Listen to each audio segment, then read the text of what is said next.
Hello friends, मैं हूं सन्मय प्रकाश और आप देख रहे हैं यूट्यूब चैनल सरकारी जॉब न्यूज़। तो आज के इस करंट अफेयर्स वीडियो को शुरू करते हैं। और पहला महत्वपूर्ण क्वेश्चन, उत्तराखंड और गुजरात के बाद यूनिफॉर्म सिविल कोड यानी यूसीसी लागू करने वाला आज़ाद भारत का तीसरा राज्य कौन बन गया है? तो वो है असम। ठीक है, तो असम विधानसभा ने 27 मई को ये समान नागरिक संहिता असम 2026 विधेयक उसको पारित कर दिया है।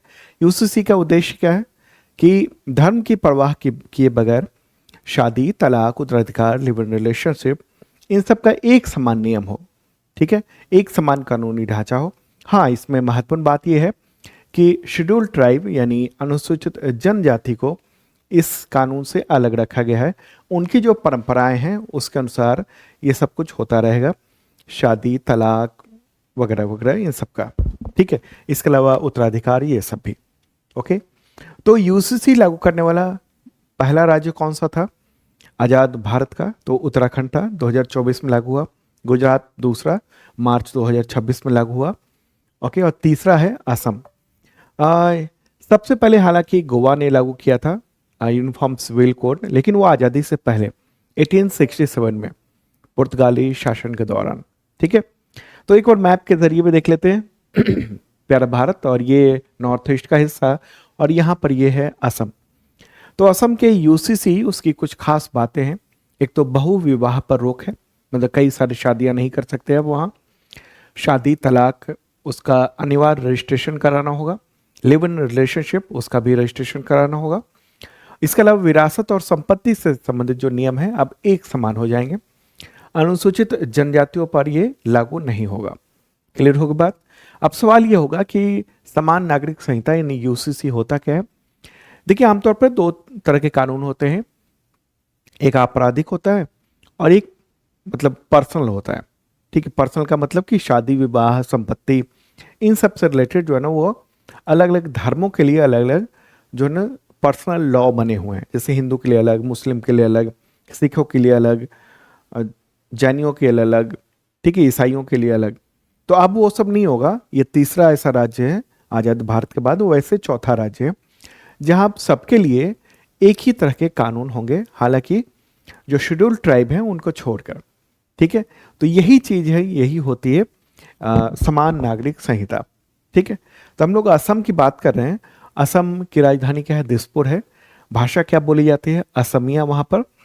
और ठीक है, और इसके जो पड़ोसी राज्य और देश की बात करेंगे तो एक तो ये असम है, यहाँ पर ये अरुणाचल प्रदेश हो गया। ओके, ठीक है, फिर आपका नागालैंड हो गया, ये मणिपुर हो गया, मिजोरम हो गया, त्रिपुरा हो गया, और इधर मेघालय हो गया, और ये वाला जो हिस्सा है वो है पश्चिम बंगाल। ठीक है,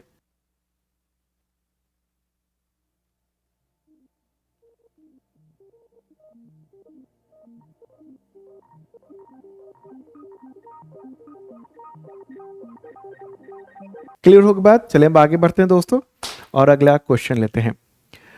लोन के बोझ में दबे देश सेनेगल, उसके राष्ट्रपति ने उस्मान सौकी को बर्खास्त करके नया प्राइम मिनिस्टर किसको नियुक्त किया है? आंसर क्या होगा इसका? आंसर होगा अहमदो अल अमीनो लॉ को। और ये न्यूज़ भी आप देख रहे हैं। ठीक है, तो नए जो प्राइम मिनिस्टर हैं वो इकोनॉमिस्ट हैं, यानी अर्थशास्त्री हैं। ठीक है, सेनेगल के राष्ट्रपति उन्होंने पुराने प्राइम मिनिस्टर को हटा दिया और इनको अब नया प्राइम मिनिस्टर नियुक्त किया।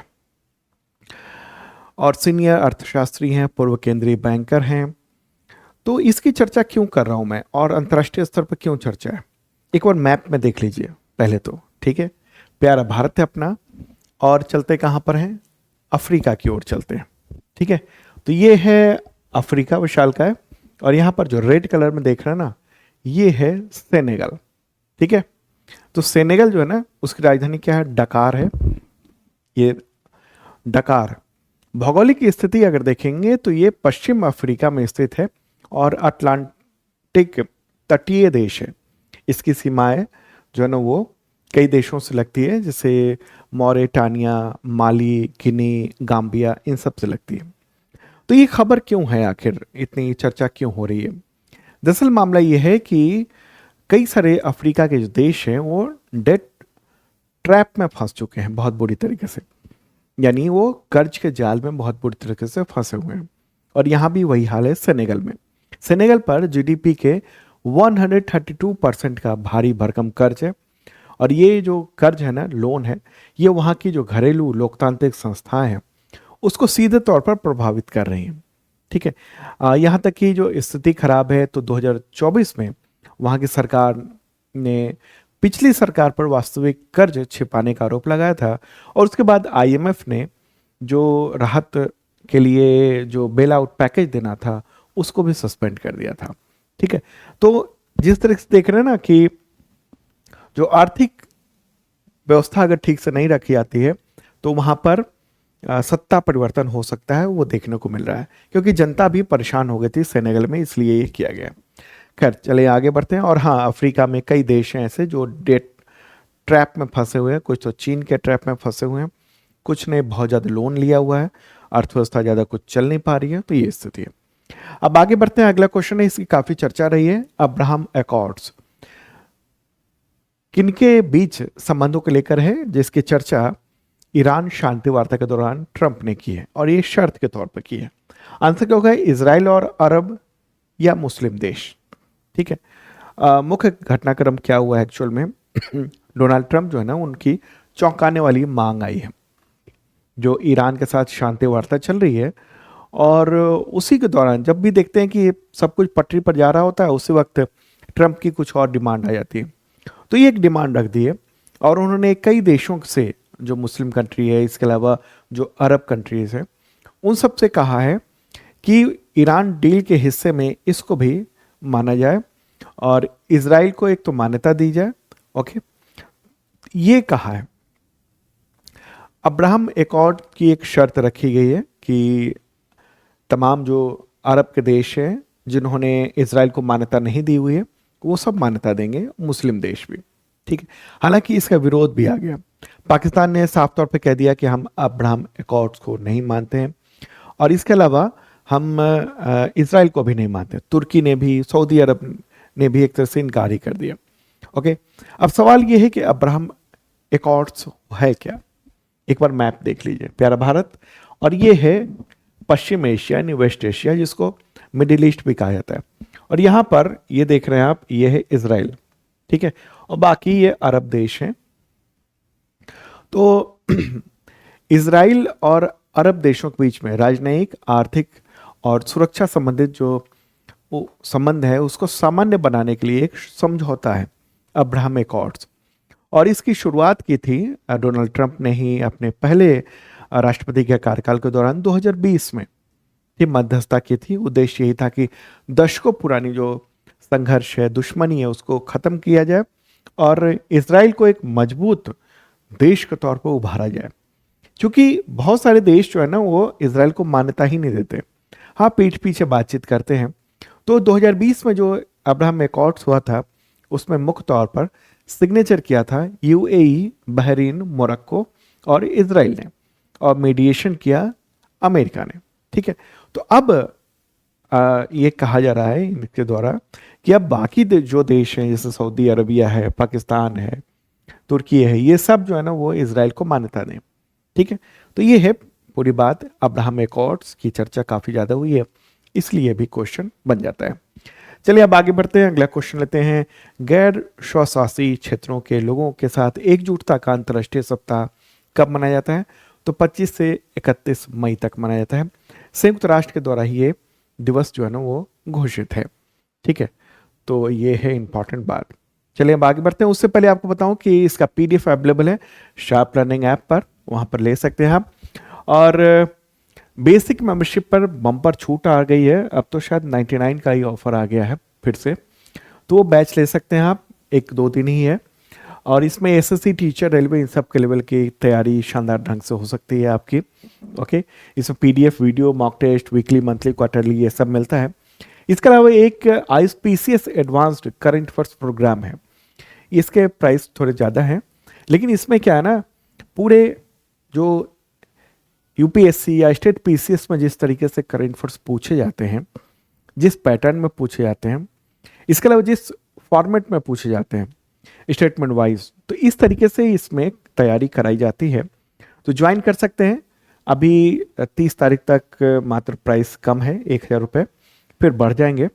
इसमें बिल्कुल अलग ये करंट फोर्स है, बिल्कुल यूपीएससी और स्टेट पीसीएस उसके लेवल का ये कंटेंट यहाँ पर आपको मिलेगा। प्रीलिम्स और मेंस दोनों की तैयारी आप इसके ज़रिए शानदार ढंग से करंट फोर्स की कर सकते हैं। तो शार्प रनिंग ऐप याद रखिएगा, उसके ज़रिए आप ज्वाइन कर सकते हैं। तो चलिए अब आगे बढ़ते हैं। अगला क्वेश्चन, किस गेम्स में शूटिंग में भारत को पहला गोल्ड मेडल दिलाने वाले शूटर रणधीर सिंह का निधन हो गया 27 मई 2026 को? क्या होगा इसका आंसर? इसका आंसर होगा एशियन गेम्स। ठीक है, नाम आपको याद रखना है। और ये न्यूज़ भी देख रहे हैं, वेटरन स्पोर्ट्स एडमिनिस्ट्रेटर, ये एडमिनिस्ट्रेटर भी थे स्पोर्ट्स संगठनों के। ठीक है, तो आपको बताऊं कि खेल की उपलब्धियों की अगर बात करेंगे तो 1978 की बात है, बैंकॉक एशियन गेम्स, उसमें ट्रैप शूटिंग इवेंट में गोल्ड मेडल इन्होंने जीता था। और इस गेम्स में भारत को पहला गोल्ड मेडल था, यानी ट्रैप शूटिंग में बैंकॉक एशियन का। ठीक है, इसके अलावा क्या, 1982 में दिल्ली एशियाड जो हुआ था उसमें ट्रैप शूटिंग में ब्रॉन्ज मेडल जीता।